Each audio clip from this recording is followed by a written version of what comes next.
Receita contra a amargura. Dê-me uma receita contra a amargura.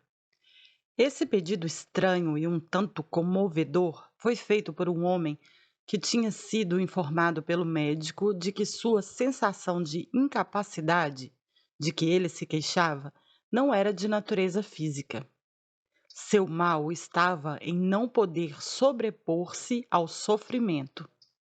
Ele estava sofrendo de uma dor em sua personalidade, como resultado de uma amargura. O médico o aconselhou a que fizesse uma consulta e um tratamento de ordem espiritual.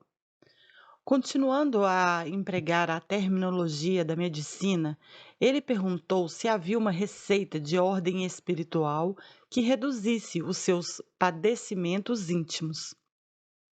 Declarou que sabia que todo mundo tinha os seus sofrimentos e desejava também poder enfrentá-los. Tinha tentado o possível para vencê-los, sem que o tivesse conseguido. Repetiu novamente o pedido em meio a um triste sorriso. Dê-me uma receita contra a amargura. Há realmente uma receita contra a amargura. Um elemento dessa receita é a atividade física. A pessoa amargurada deve evitar a tentação de ficar sentada num canto, cultivando ideias tristes. Um programa sensível que substitua essa inútil disposição reduz a tensão na área do espírito onde refletimos, filosofamos e sofremos dor mental. A atividade dos músculos utiliza a outra parte do cérebro e, portanto, desloca a atenção, proporcionando assim um alívio. Um velho advogado do interior, que tinha uma boa filosofia e bom senso, disse a uma senhora amargurada que o melhor remédio para a amargura era pegar um escovão e passá-lo na casa. Para o homem, disse, o melhor remédio era pegar um machado e rachar lenha até ficar cansado. Conquanto não seja garantida uma cura completa, não deixa isso, porém, de mitigar tal sofrimento. Seja qual for o caráter de sua amargura, um dos primeiros passos a dar é fugir a qualquer situação derrotista que se possa ter criado à sua volta. Mesmo que isso lhe apresente dificuldades, e continuar novamente o seu curso normal de vida. Volte a dedicar-se às suas atividades. Torne a procurar o convívio de seus velhos amigos. Trave novas relações. Passeie, ande a cavalo, nade, divirta-se, fazendo assim o sangue ativar-se em seu sistema. Dedique-se a algum projeto compensador. Encha os dias com uma atividade criadora, realçando-lhe o aspecto físico. Ocupe-se com alguma coisa sadia que lhe alivie o espírito, mas assegure-se de ser ela conveniente e de natureza construtiva. Um escape artificial através de uma atividade febril apenas amortece a dor temporariamente. Não há cura. Nisso estão também, por exemplo, as reuniões em que haja libações alcoólicas. O desabafo constitui um remédio excelente para o sofrimento. É um tolo ponto de vista hoje em dia, qual o de não se dever pôr à mostra o sofrimento, e de que não fica bem chorar ou manifestar-se através desse mecanismo natural, as lágrimas. É fugir às leis da natureza. É muito natural chorar quando sobrevém a dor ou um sofrimento. É um mecanismo aliviador que o Todo-Poderoso nos dá para o corpo e devemos usá-lo. Conter a dor, inibi-la, sufocá-la, é deixar de usar um dos meios que Deus nos deu para eliminar a pressão do sofrimento. Como qualquer outra função do corpo humano e do sistema nervoso, ela deve ser controlada, porém não inibida de todo. Umas boas lágrimas constituem um bom alívio para a amargura, tanto para o homem como para a mulher. Devo, no entanto, prevenir que não se deve usá-lo indevidamente, nem permitir que se transforme num processo habitual. Se isso acontecer, ficará fazendo parte da natureza do sofrimento anormal e poderá transformar-se numa psicose. Não se deve permitir excessos de qualquer espécie. Tenho recebido muitas cartas de pessoas que perderam seus entes queridos. Contam-me que lhes é muito difícil frequentar os mesmos lugares onde costumavam ir em companhia deles ou estar com as mesmas pessoas com as quais se achavam relacionadas. Por essa razão, evitam os antigos lugares e amigos. Considero tal atitude um grave erro. O segredo para se curar a amargura está em ser normal e natural tanto quanto possível. Isso não implica deslealdade ou indiferença. Essa norma é importante para se evitar um estado de sofrimento anormal. O sofrimento normal é um processo natural, e sua normalidade evidencia-se pela capacidade do indivíduo em voltar às suas ocupações e responsabilidades habituais. Naturalmente, o remédio mais acertado contra a amargura é o conforto salutar que advém da fé em Deus. Inegavelmente, a receita básica para ela é entregar-se confiantemente a Deus e desabafar-lhe o que vai pelo espírito e pelo coração.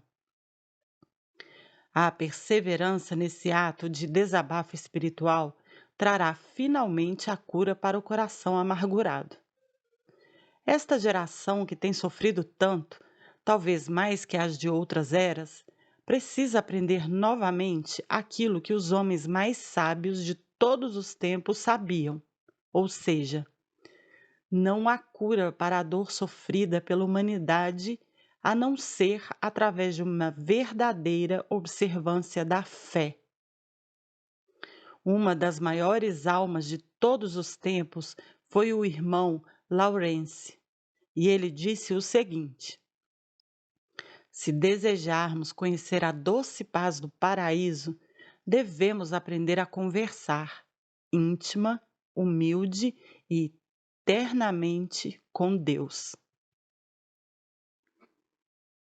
Não é aconselhável procurar carregar o fardo do sofrimento e da dor mental sem o auxílio divino, pois o seu peso está acima de nossas forças.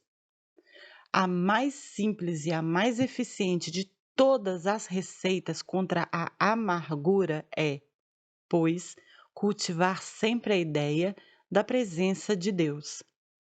Amenizaremos assim a dor em nosso coração e acabamos curando-o.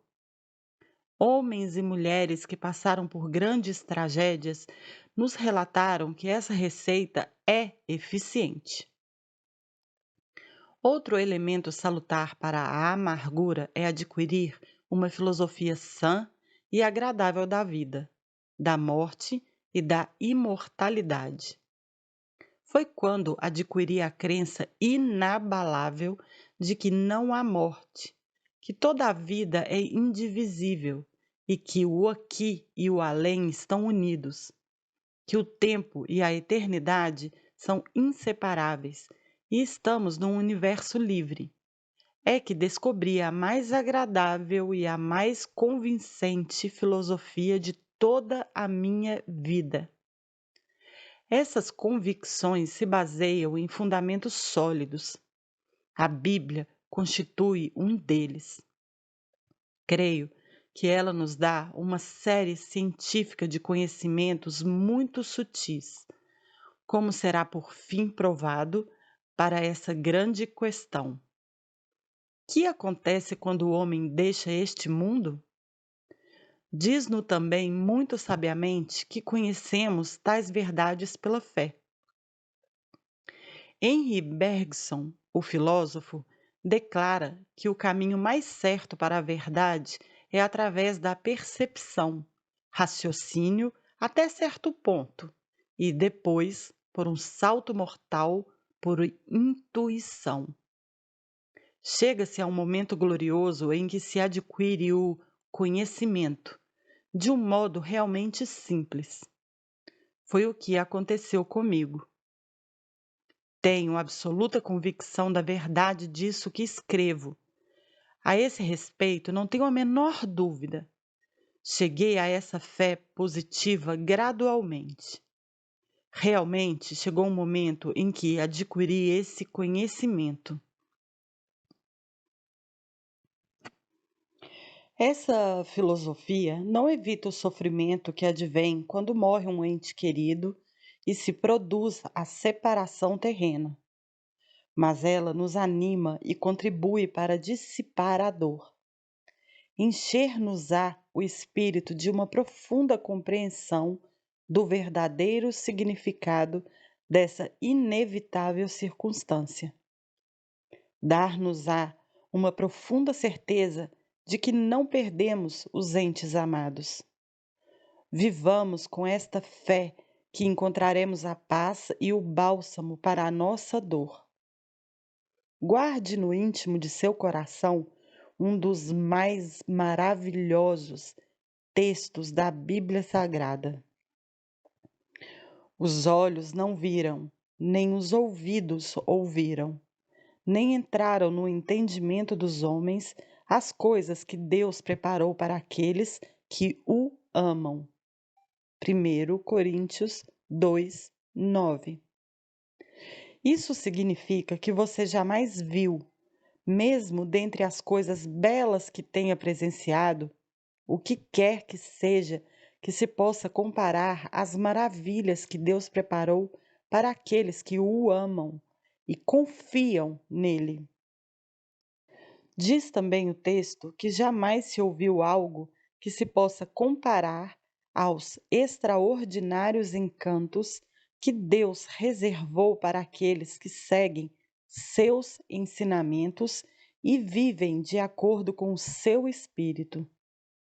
Você jamais contemplou ou ouviu ou chegou a imaginar sequer o que ele vai fazer por você.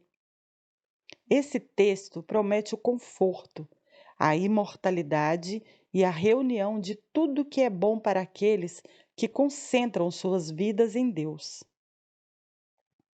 Tendo lido a Bíblia durante muitos anos e, estando intimamente ligado a todas as fases da vida de centenas de pessoas, desejo declarar inequivocadamente que achei ser essa promessa que ela encerra absolutamente verdadeira. Ela se aplica até mesmo a este mundo. As pessoas que realmente seguem uma norma de vida cristã têm acontecido fatos inacreditáveis.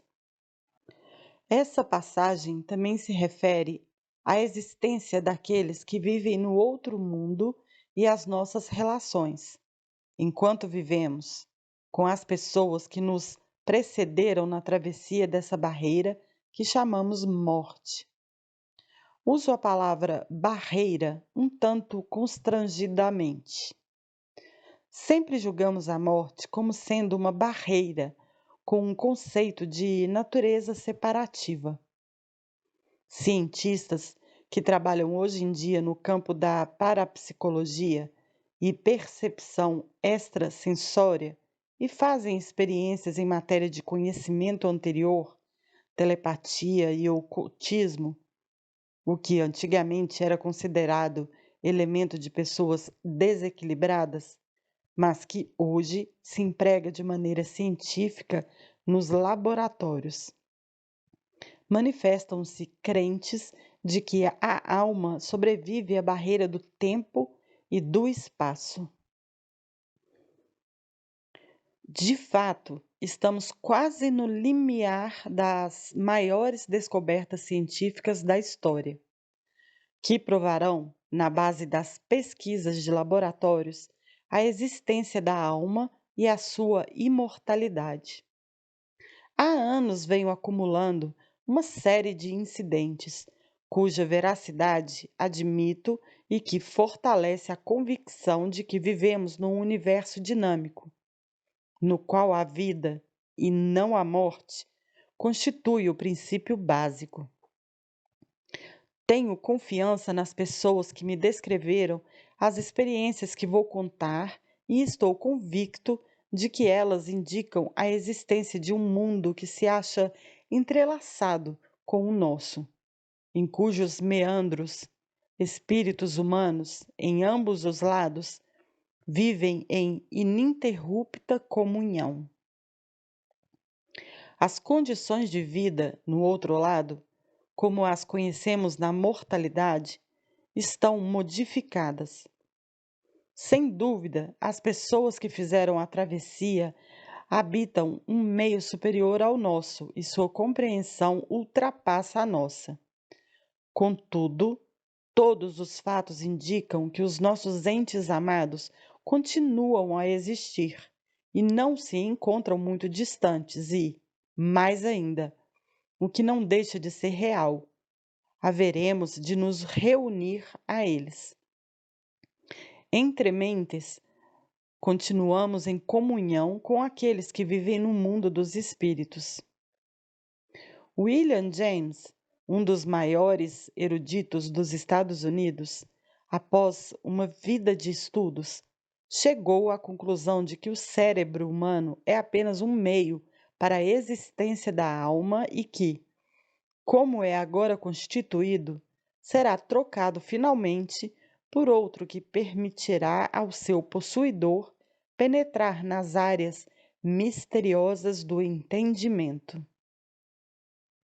À medida que o nosso ser espiritual se expande aqui na Terra e crescemos em idade e experiência, vamos nos tornando mais conscientes desse incomensurável mundo que nos cerca.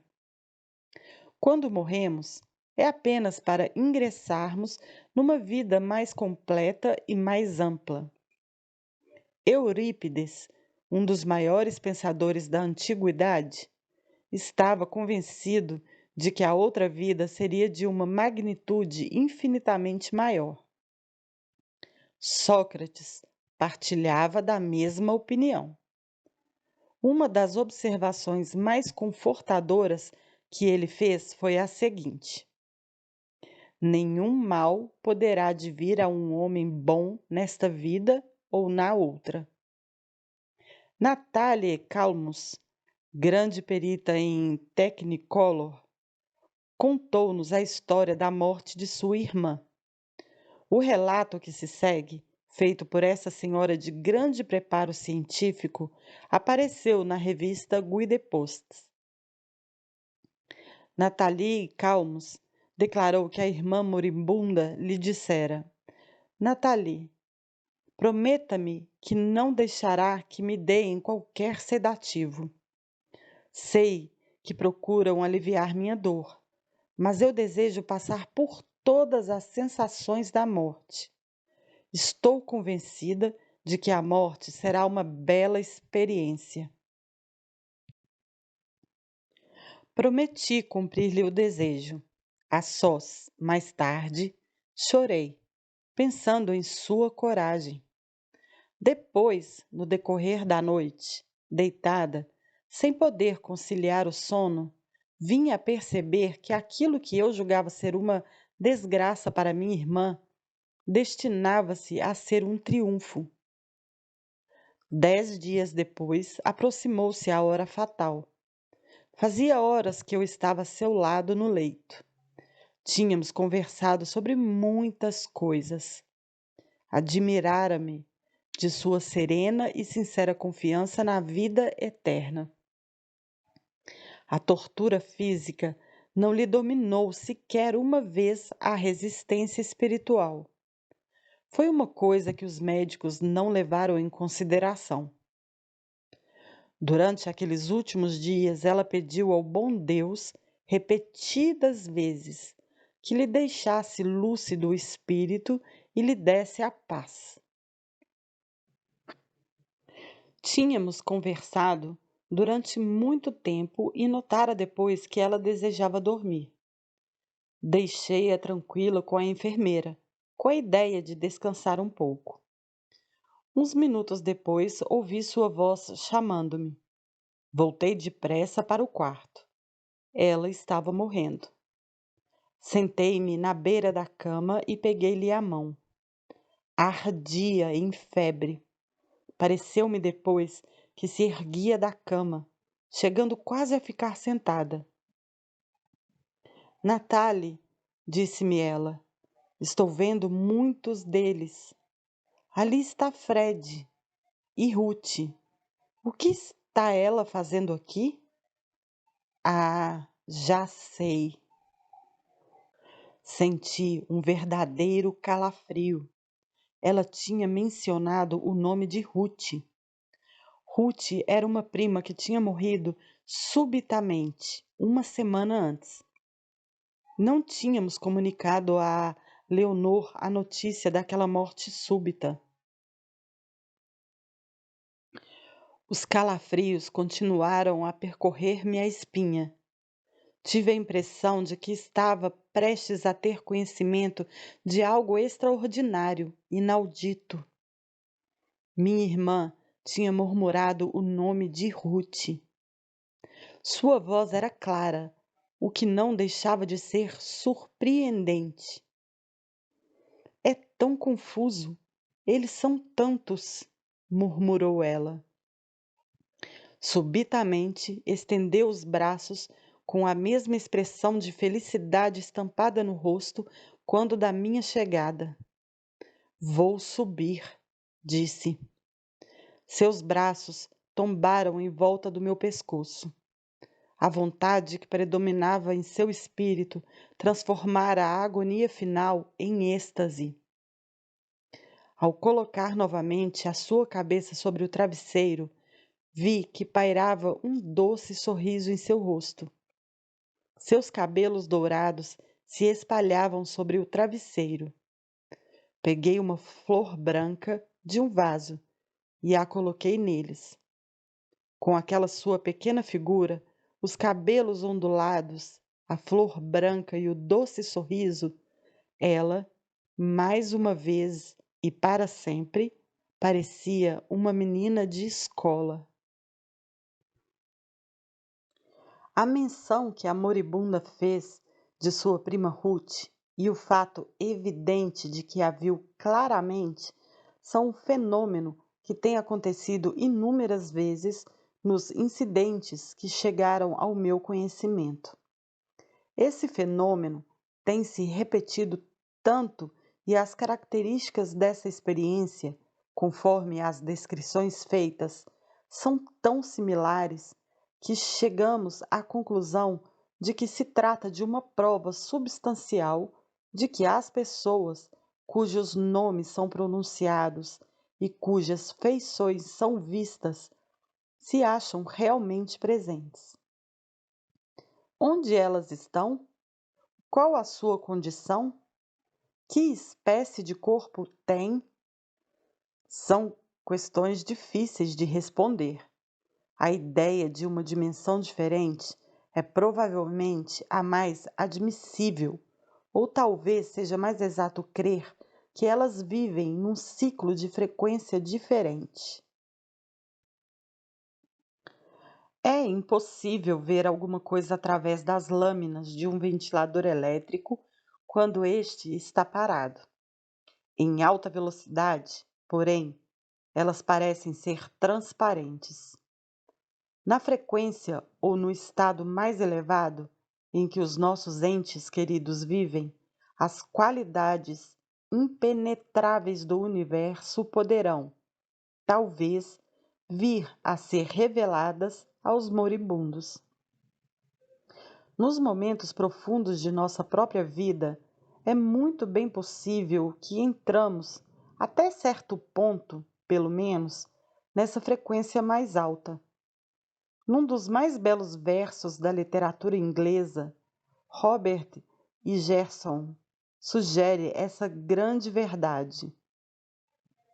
Na noite da morte, a esperança vê uma estrela, e aquele que quer bem poderá ouvir o doce ruído de uma asa. Um célebre neurologista falou-nos sobre um homem que se achava às portas da morte. O moribundo fitara o médico que estava sentado à sua cabeceira e começou a mencionar certos nomes. O facultativo, que não sabia a quem os nomes se referiam, foi anotando-os numa folha de papel. Perguntou mais tarde à filha quem eram aquelas pessoas, dizendo que o pai falara sobre elas como se as tivesse visto. São todos parentes que morreram há muito tempo, explicou ela. O médico diz que acredita que o paciente as tenha realmente visto. Meus amigos, Sr. e Sra. William Sage, viveram em New Jersey. Visitei-os muitas vezes. O Sr. Sade, a quem a esposa chamava de Will, morreu primeiro que ela. Uns anos depois, chegou a vez da Sra. Sade. Nos seus últimos momentos, uma expressão de assombro lhe cobriu o rosto, o qual se iluminou depois com um belo sorriso ao dizer ela: Veja só, é o Will. Não há dúvida alguma de que o viu, e essa foi a opinião de todos aqueles que rodeavam o leito. Arthur Godfrey, um célebre radialista, contou-nos que, durante a Primeira Guerra Mundial, se achava dormindo em seu compartimento, num destroyer, quando, de repente, o pai apareceu ao seu lado. O pai estendera-lhe a mão e, sorrindo, dissera-lhe: Adeus, meu filho.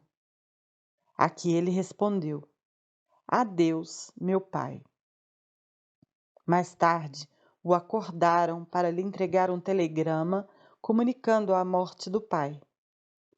A hora do trespasse foi mencionada e coincidia justamente com o período durante o qual Godfrey, em seu sono, vira o progenitor.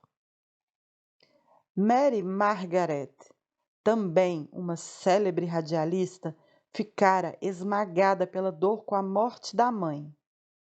Ambas tinham sido inseparáveis na vida. Uma noite ela acordou e sentou-se na beira da cama. Teve subitamente a sensação de que, para usar suas próprias palavras, mamãe estava a meu lado.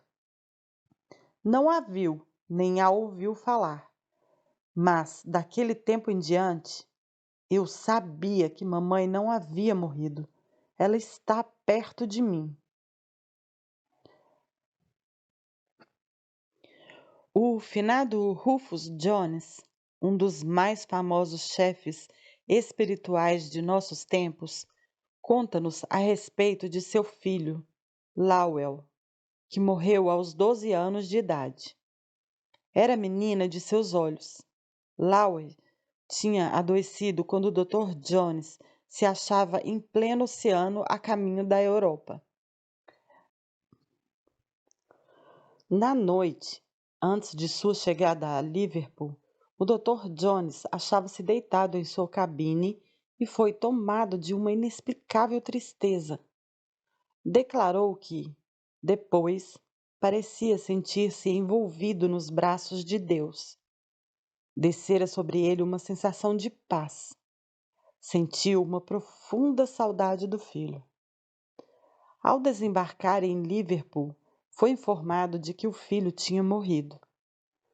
A morte ocorrera justamente à mesma hora em que o Dr. Jones tivera a sensação da presença de Deus e a grande saudade do filho. Um membro da minha igreja, a senhora Bryson Kate, conta-nos o que se passou com uma tia, cujo marido e 3 filhos morreram queimados no incêndio que lhes destruíra a casa. A tia sofreu graves queimaduras, porém viveu mais 3 anos. Por ocasião de seus últimos momentos, seu rosto se iluminou de repente e ela murmurou: "É tudo tão lindo! Eles estão vindo ao meu encontro. Ajeite o travesseiro e deixe-me dormir." O Sr. H. Clark, um velho amigo meu, foi durante muitos anos engenheiro construtor, cujos trabalhos o levaram para todas as partes do mundo. Tinha um espírito científico. Era bastante comedido, realista e frio. Uma noite fui chamado pelo seu médico, o qual me disse que talvez ele vivesse apenas poucas horas. A pulsação do coração estava lenta e a pressão extraordinariamente baixa. Não havia ação reflexa alguma. Não havia esperanças de que sobrevivesse, segundo o médico. Comecei a orar por ele, como os demais amigos. No dia seguinte, seus olhos se abriram e uns dias depois recobrou a fala. As pulsações do coração e a pressão tornaram-se normais. Depois que recuperou a força, disse o seguinte: "Num momento qualquer, durante a minha doença, aconteceu-me algo estranho. Não sei explicar o que foi. Tinha a impressão de que me achava muito longe. Encontrava-me no lugar mais belo e mais agradável que já vi. Havia luzes em volta, luzes maravilhosas. Vi rostos, aliás, percebia-os, meio velados, muito amáveis. Senti uma doce paz de felicidade. De fato, nunca me sentira tão feliz em minha vida. Foi então que me veio a ideia de que talvez eu tivesse morrendo. Achava que tinha morrido. Ri depois, quase em tom alto, e perguntei a mim mesmo por que vivia sempre receoso da morte, quando não há coisa alguma a temer. "Como você se sentiu?" perguntei-lhe. "Quis voltar novamente para a vida?" "Quis viver, pois você não estava morto, se bem que o médico julgasse que estivesse nas últimas." "Quis viver?" Ele sorriu ao dizer. Seria indiferente, mas, pensando bem, teria preferido ficar naquele belo lugar. Teria sido alucinação, sonho ou visão? Não o creio. Durante muitos anos, tive ensejo de conversar com pessoas cujo desenlace parecia inevitável. Elas viram algumas coisas e foram unânimes em dizer que havia beleza, luz e paz naquilo que viram. Não posso, portanto, nutrir em meu espírito qualquer dúvida a respeito. O Novo Testamento ensina de modo interessantíssimo e simples que a vida é indestrutível. Descreve Jesus, após a crucificação, numa série de aparições, desaparições e novas manifestações. Alguns o viram, tendo ele depois desaparecido de suas vistas. Como se quisesse dizer: apareço e desapareço. Isso indica que ele quer dizer-nos que, se não o vemos, não significa que não esteja presente. Longe dos olhos não quer dizer longe da vida. Uma ou outra aparição mística que sucede a algumas pessoas indica essa mesma verdade, que ele está perto.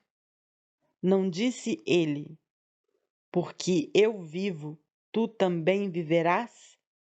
João 14:19.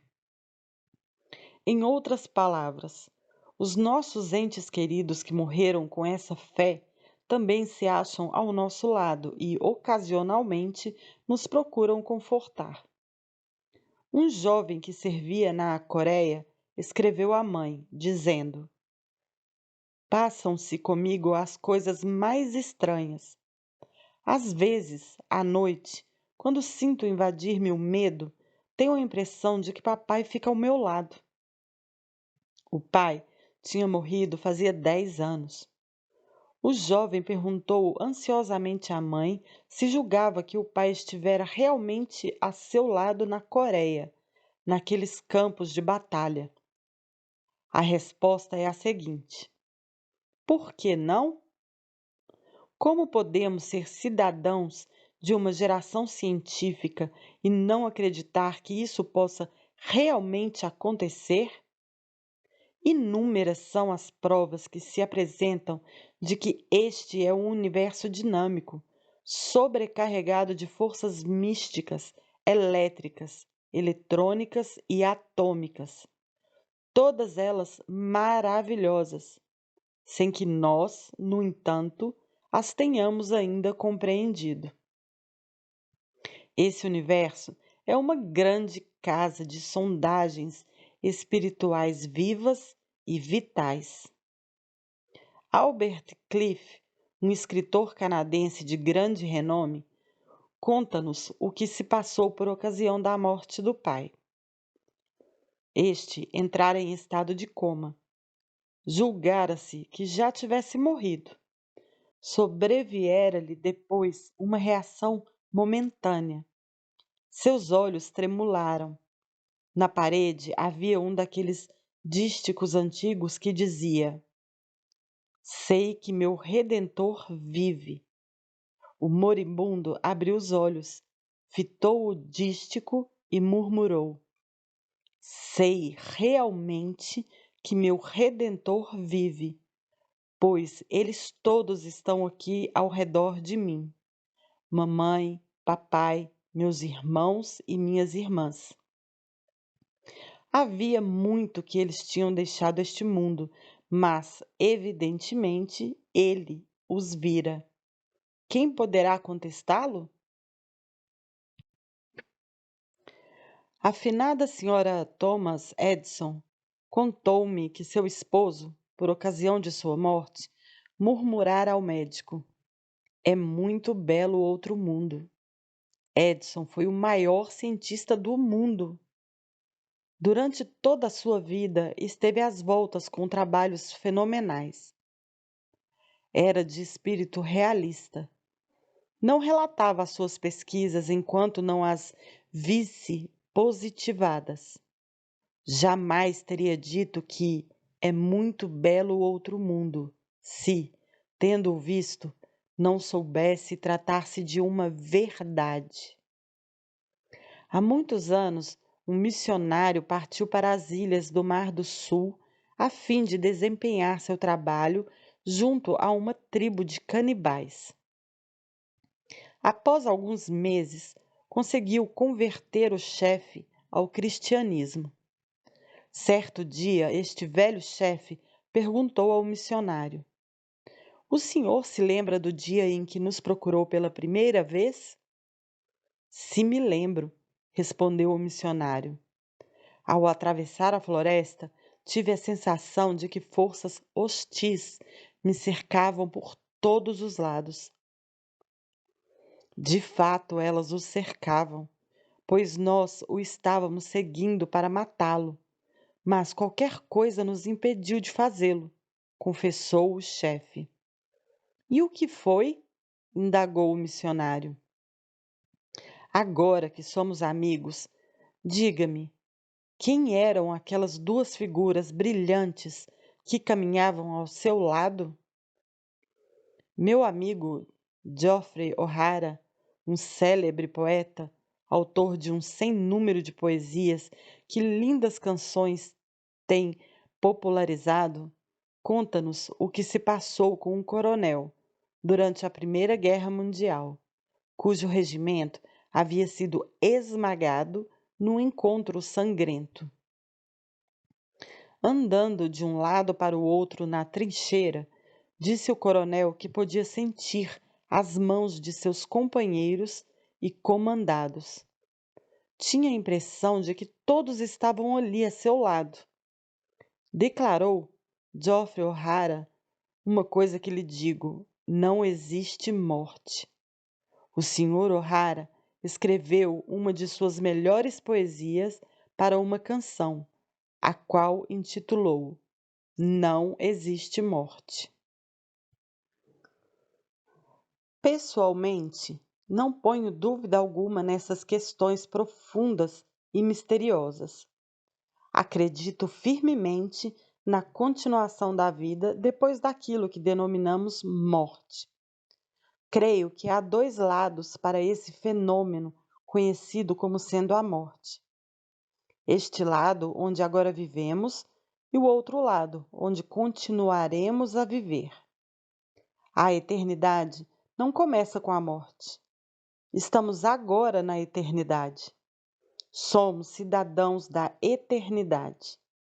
Apenas mudamos a forma dessa experiência chamada vida. E essa mudança, estou persuadido, é para melhor. Minha mãe era uma grande alma e sua influência sobre mim pairará sempre em minha vida como uma experiência inigualável. Tinha uma prosa agradabilíssima, um espírito lúcido e alerta. Viajou por todas as partes do mundo e travou inúmeras relações como chefe cristã e missionária. Tinha uma vida bastante ativa e maravilhoso senso de humor. Era uma boa companheira e eu sentia sempre grande prazer em estar ao seu lado. Todos os que a conheciam consideravam-na uma criatura fascinante e animadora. Durante meus anos adultos, sempre que eu tinha uma oportunidade, ia visitá-la. Isso constituía para mim grande alegria, pois, quando estávamos reunidos à mesa do almoço, conversávamos todos quase ao mesmo tempo. Eram reuniões felizes, maravilhosas. Quando ela morreu, transportamos o corpo para o belo e pequenino cemitério de Lynchburg, no sul de Ohio, a cidade em que ela tinha vivido quando moça. Fiquei muito triste quando a deixamos ali. Foi com dor no coração que deixei a cidade. Estávamos em pleno verão, quando a levamos para sua última morada. Veio o outono e veio-me um grande desejo de estar novamente ao seu lado. Sentia-me solitário sem ela. Resolvi, pois, ir a Lynchburg. Durante toda a viagem que fiz de trem, à noite, pensei com tristeza naqueles dias felizes que tinham ficado para trás e na mudança que se tinha operado em nossa vida. As coisas não seriam as mesmas. Cheguei assim à pequena cidade. Fazia muito frio. O céu estava carregado quando me detive diante dos velhos portões de ferro do cemitério. Abri-o e entrei. Senti sob meus pés as folhas que atapetavam o chão. Fui até a sua sepultura e sentei-me ali. Invadiu-me uma grande tristeza e solidão. De súbito, as nuvens abriram-se e o sol rompeu glorioso. Iluminou as colinas de Ohio, pintando-as com as cores do outono. Aquelas mesmas colinas que me viram crescer e que sempre amei, onde ela mesma brincara quando menina. Foi então que, inesperadamente, pareceu-me ouvir-lhe a voz. Não a ouvi realmente, mas tive essa impressão. Tenho certeza de que a ouvi dentro de mim. A mensagem era clara e distinta. Foi dita naquele seu doce tom, e eis o que ela me disse: Por que você procura os vivos entre os mortos? Eu não estou aqui. Julga que eu estaria nesse lugar sombrio e triste? Estou sempre a seu lado, ao lado de meus entes queridos. Uma luz interior como que me iluminou. Senti-me extraordinariamente feliz. Sabia que o que tinha ouvido era verdade. A mensagem me chegara com toda a força da realidade. Tive vontade de gritar. Ergui-me e pousei a mão sobre o seu túmulo e o contemplei. Era apenas um lugar onde jazem os restos mortais. Certamente o corpo de minha mãe estava ali, mas era apenas um manto, cuja dona o tinha tirado porque não precisava mais dele. Mas minha mãe, esse espírito glorioso e amantíssimo, não se encontrara mais ali. Deixei o cemitério. Desde então, muito raramente tenho voltado a visitá-lo. Gosto de ir até lá meditar um pouco sobre minha mãe e sobre aqueles dias de minha infância e juventude. Mas o cemitério já não é mais um lugar de tristeza, é apenas um símbolo, pois ela não está mais lá. Está conosco, com seus entes queridos. Por que procuras tu os vivos entre os mortos? Lucas 24, 5. Leia a Bíblia e acredite no que ela diz sobre a bondade de Deus e sobre a imortalidade da alma. Faça sinceramente suas preces. Faça-as com fé.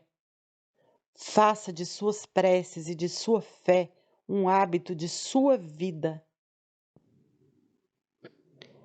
Aprenda a viver sob o Espírito de Deus e de Jesus Cristo.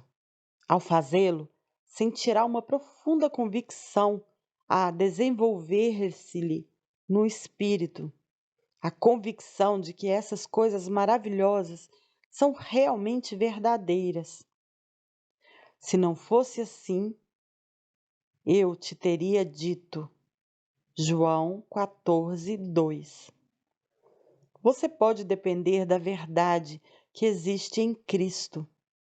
Ele não permitiria que você acreditasse e se sentisse convicto de tais fatos se eles não fossem absolutamente verdadeiros.